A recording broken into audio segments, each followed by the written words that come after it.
जय झूलेलाल। असांजे चैनल में तव्हां सभिनीनि जो स्वागत आहे। त अॼु जी ख़बर आहे बिलासपुर छत्तीसगढ़ मां। हाईटेक पंचायत ने सारंगी वादक जो कयो सम्मान। बिलासपुर में 16 जनवरी जो सिंधी समाज जा युवा बिलासपुर निवासी राजेश परसरामानी जी खे नेत्रहीन थींदे हुए भी पंहिंजी योग्यता अनुसार बैंक में व पंहिंजी सेवा ॾींदे हुए बचल समय के उपयोग कंदे हुए देश विदेश में सारंगी वादन में ख्याति प्राप्त कई। उत्कृष्ट सारंगी वादक जो सम्मान उन्हनि जे निवास हाईटेक आदर्श पूज्य सिंधी पंचायत जूना बिलासपुर जी टीम ने उन्हनि खे सम्मान करे गौरवान्वित कयो। उन्हनि जे उज्जवल भविष्य जी कामना कंदे हुए पहिरों भी कई प्रतिभाउनि जो पंचायत द्वारा सम्मान कयो वियो आहे।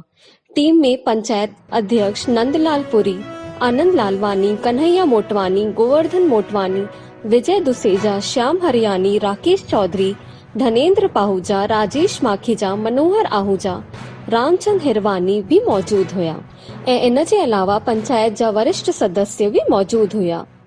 असांजे सिंधु संगम जी तरफ़ां भी तव्हांखे कोटि कोटि नमन। ईअं ई तव्हां बिलासपुर जो नालो रोशन कयो ऐं असांखे अॻिते वधाईंदा रहो। त अॻिते जी ख़बरूं ॿुधण लाइ जुड़ियल हुजो असांजे चैनल सां ऐं वधीक खां वधीक लाइक कयो, शेयर कयो ऐं सब्सक्राइब कयो। जय झूलेलाल।